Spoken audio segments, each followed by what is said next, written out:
Un saludo cariñoso a cada uno de ustedes. Quiero en este momento meditar y voy a usar como base de esta meditación las palabras contenidas del apóstol Pedro en Primera de Pedro 2, versículos 9 al 12, que dice lo siguiente: Mas vosotros sois linaje escogido, real sacerdocio, gente santa, pueblo adquirido, para que anunciéis las virtudes de aquel que os ha llamado de las tinieblas a su luz admirable. Vosotros que en el tiempo pasado no erais pueblo, más ahora sois pueblo de Dios, que en el tiempo pasado no habíais alcanzado misericordia, más ahora habéis alcanzado misericordia. Amados, yo os ruego como a extranjeros y peregrinos, os abstengáis de los deseos carnales que batallan contra el alma, teniendo vuestra conversación honesta entre los gentiles, para que en lo que ellos murmuran de vosotros como de malhechores, glorifiquen a Dios en el día de la visitación, estimando por las buenas obras. Con esta pandemia, que dentro de otras cosas ha remarcado el sentido de globalización, hace aún más difícil el mantener nuestra identidad local y nacional, y especialmente para los cristianos. Este efecto pandemia y sus consecuencias han avivado lo terrenal y mortal en nuestra vida y nos han hecho perder de vista nuestra identidad cristiana y los principios del reino de Dios. Estamos siguiendo el modelo de la multitud sin Dios y encadenándonos en sus mismos temores y desesperaciones. Por eso creo, hermanos, oportuno que escuchemos lo que el apóstol Pedro nos recuerda a los cristianos en este trozo que hemos leído y que usaremos como base de esta meditación. Pedro nos recuerda en este pasaje que somos los cristianos extranjeros y peregrinos en este mundo. La palabra extranjero se refiere a alguien que vive por un tiempo en una tierra que no es la suya, donde no es un residente permanente, no tiene sus raíces ni identidad allí, sino que está él anhelando estar en su patria porque allí está su corazón, allí está su alma y su identidad. La palabra peregrino representa a alguien que está de paso por un lugar. Así que con estas dos palabras, extranjero y peregrino, Pedro describe nuestra condición como hijos del Señor en este mundo transitorio en el que estamos viviendo. Pablo además nos dice, recordándonos esta misma verdad, en Filipenses 3:20, dice allí que nuestra vivienda es en los cielos, de donde también esperamos al Salvador. Estamos aquí de paso, porque vamos camino al cielo, no somos residentes permanentes en este mundo. Por tanto, hermanos, como peregrinos, tenemos una cosmovisión, una identidad y una cultura celestial. Es decir, nuestro pensamiento, nuestro lenguaje, nuestro comportamiento debe ser radicalmente diferente de aquellos que solo son hijos de esta tierra y que no son hijos de Dios y menos, ¿cierto?, son ciudadanos del cielo. Tenemos un nacimiento y una nueva naturaleza. Vivimos bajo una ley moral y espiritual superior a la terrenal y por tanto debemos reflejar estos estándares de los hijos de Dios y ciudadanos del cielo. Esto es lo que Pablo nos está recordando también cuando escribe a los Colosenses, allí capítulo 3, texto 1 al 3, versículos muy conocidos por los creyentes. Si habéis pues resucitado con Cristo, buscad las cosas de arriba, donde está Cristo sentado a la diestra de Dios. Poned la mira en las cosas de arriba, no en las de la tierra, porque muertos sois y vuestra vida está escondida con Cristo en Dios. En estos versículos que he usado basalmente, Pedro entonces nos recuerda lo que somos en Cristo y para qué también estamos transitoriamente en este mundo. Veamos algunas de estas verdades que Pedro aquí nos enseña. Primeramente, Pedro nos recuerda nuestra situación anterior, nuestra condición antes de conocer al Señor. Nos dice aquí que fuimos sacados de las tinieblas, el versículo 9 dice esto, que os ha llamado de las tinieblas a su luz admirable. Es decir, Dios nos sacó de la oscuridad del pecado.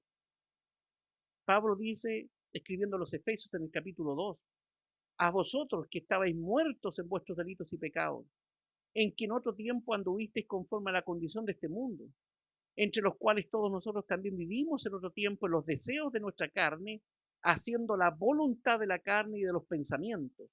Y éramos por naturaleza hijos de ira, también como los demás. Dios entonces nos sacó de la ignorancia espiritual, nos sacó de la inmoralidad, nos libertó de la esclavitud del pecado, nos regeneró, dándonos una vida nueva en Jesucristo. También nos recuerda que hubo un tiempo que no éramos pueblo de Dios. Versículo 10. Vosotros que en el tiempo pasado no erais pueblo, mas ahora sois pueblo de Dios. Se nos recuerda aquí que no siempre fuimos pueblo de Dios. Pablo escribe a los Efesios en el capítulo 2, texto 12. Acordaos que en otro tiempo estabais sin Cristo, sin esperanza y sin Dios en el mundo. Mas ahora en Cristo Jesús, vosotros que estabais lejos, habéis sido hechos cercanos por la sangre de Cristo. Éramos extraños a Dios, hermanos. Hubo un tiempo en que éramos enemigos de ánimo y malas obras de Dios. También Pedro nos está recordando que hubo un tiempo en que no teníamos acceso a la misericordia de Dios. Esto lo dice allí el versículo 10, que en el tiempo pasado no habíais alcanzado misericordia. Cuando el Señor nos rescató, nosotros éramos totalmente indignos de su gracia y misericordia, pero nos salvó a pesar de lo que éramos, pecadores, sin esperanza y sin Dios. No merecíamos nada, pero su amor voluntario y misericordia nos salvó y nos dio, y no nos dio lo que sí merecíamos, que era el castigo eterno. Sin embargo, nos cubrió con su gracia y nos ha dado bendiciones que usted y yo no merecemos. Pablo dice esto en Efesios capítulo 2, texto 8 y 9. Porque por gracia sois salvos por la fe. Y esto no de vosotros, pues es don de Dios, no por obras para que nadie se gloríe. Por tanto, hermanos, cuánta gratitud debe haber en nuestros corazones, porque ahora Dios nos trata de una forma tan misericordiosa, de una forma que no merecemos, de una forma tan especial. Pedro no solamente nos está recordando nuestra situación pasada, también en estos versículos Pedro nos recuerda nuestro estado actual, nuestra condición actual como hijos de Dios. Nos dice ahí en el versículo 9 que somos una nueva creación, más vosotros sois linaje escogido o generación escogida. Nos recuerda que Dios nos tomó por su amor voluntario de la humanidad perdida y caída y nos hizo un pueblo especial para sí. Nos hizo una nueva una raza espiritual, una nueva raza espiritual, nacidos de Dios, de toda nación y lengua. Al igual que cuando llamó a Abraham, de allí nació la raza hebrea, raza que no existía antes. Así también los cristianos, los hijos de Dios, somos una raza espiritualmente distinta de los demás. Por eso es que el mundo muchas veces no nos comprende. Por eso es que el mundo muchas veces no acepta nuestro mensaje. Porque hay una diferencia radical en nosotros. Y esa diferencia está en el interior, en nuestra alma. Lo que Dios nos ha dado, ¿cierto? Como valor agregado, como elemento fundamental, ¿cierto? De su gracia en nuestros corazones. Nos recuerda también Pedro aquí que ahora tenemos una nueva posición y comunión. Se nos llama allí real sacerdocio.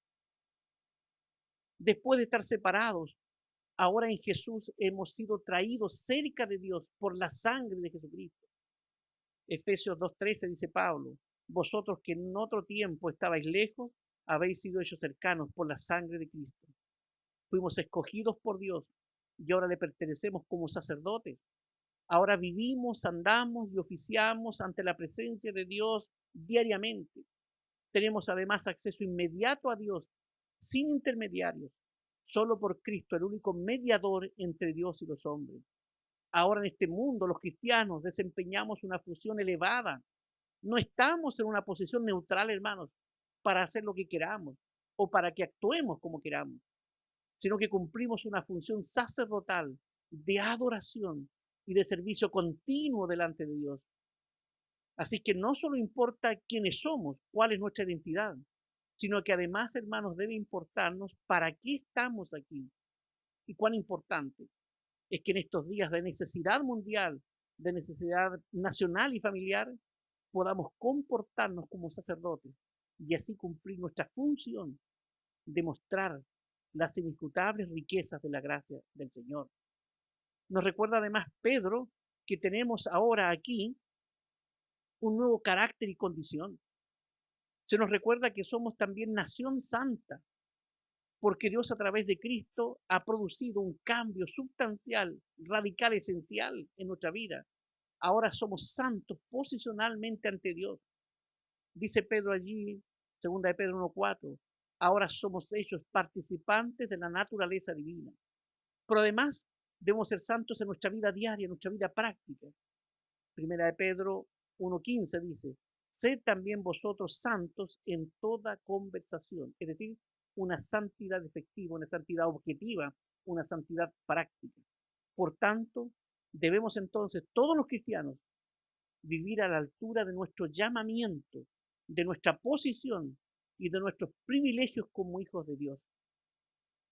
También Pedro nos recuerda que tenemos ahora una nueva posición.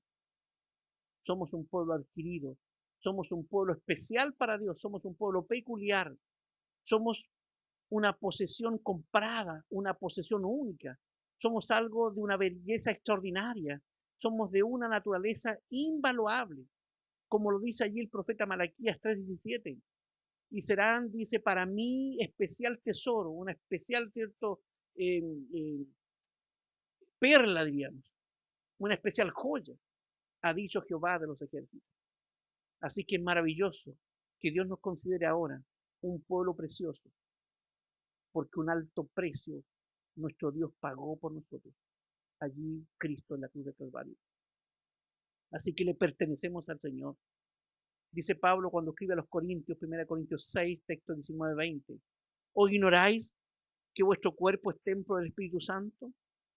Porque comprado soy por precio. Glorificad pues a Dios en vuestro cuerpo y en vuestro espíritu, los cuales son de Dios. Antes éramos despreciados e inútiles. Ahora a través de Cristo somos la posesión más preciada de Dios. Ahora Dios nos mira con atención. Ahora Dios nos cuida y nos protege de una manera muy especial.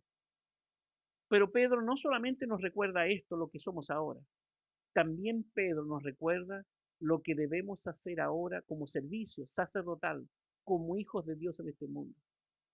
Pedro ya nos recordó lo que fuimos y lo que somos.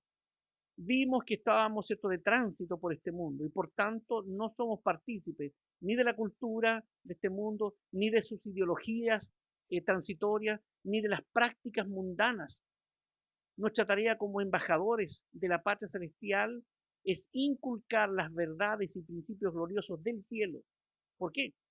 Porque ya lo dice el Señor en su palabra, porque somos embajadores del cielo en este mundo.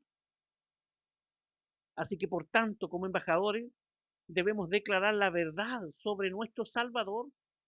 Dice el texto 9, para que anunciéis las virtudes de aquel que os ha llamado de las tinieblas a su luz admirable.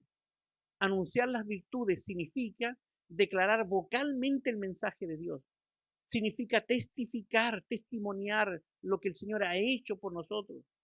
Así que debemos predicar a un mundo perdido de la grandeza del Cordero de Dios que quita el pecado del mundo. Pero además también, hermanos, debemos advertir que quien se rehúsa a creer por sí mismo está eligiendo su condenación eterna. Así que hoy debemos anunciar estas virtudes maravillosas del Señor. Pero además, Pedro nos recuerda que debemos demostrar la verdad de nuestra salvación. Texto 11 y 12. Amados, dice, yo os ruego como extranjeros y peregrinos, os abstengáis de los deseos carnales que batallan contra el alma. Así que debemos mostrar de forma real nuestro cristianismo y no solo predicándolo, sino especialmente viviéndolo. Este es el gran desafío para los hijos de Dios. Ahora, ¿cómo podemos mostrar esta verdad? Pedro aquí nos recuerda dos cosas fundamentales. Primeramente nos dice que podemos mostrarlo con un andar santo, según el versículo 11, absteniéndonos, dice allí, de los deseos carnales que batallan contra el alma. No viviendo de una forma caída y terrenal, porque somos ciudadanos del cielo. Debemos mostrar en toda nuestra conversación la forma de vida cristiana y no ser una contradicción al Evangelio con el estilo de vida mundana que muchas veces podemos llevar. También Pedro dice que podemos mostrar la verdad con un testimonio poderoso, dice el versículo 12, teniendo vuestra conversación honesta entre los gentiles, para que en lo que ellos murmuran de vosotros como de malhechores, glorifiquen a Dios en el día de la visitación, estimándoos por las buenas obras. Pedro dice que debemos vivir de forma justa en este mundo perdido. Nos criticarán muchas veces por los principios que tenemos, por la forma de vida que podemos llevar. Nos podrán criticar por los pecados a los cuales esto nos oponemos continuamente.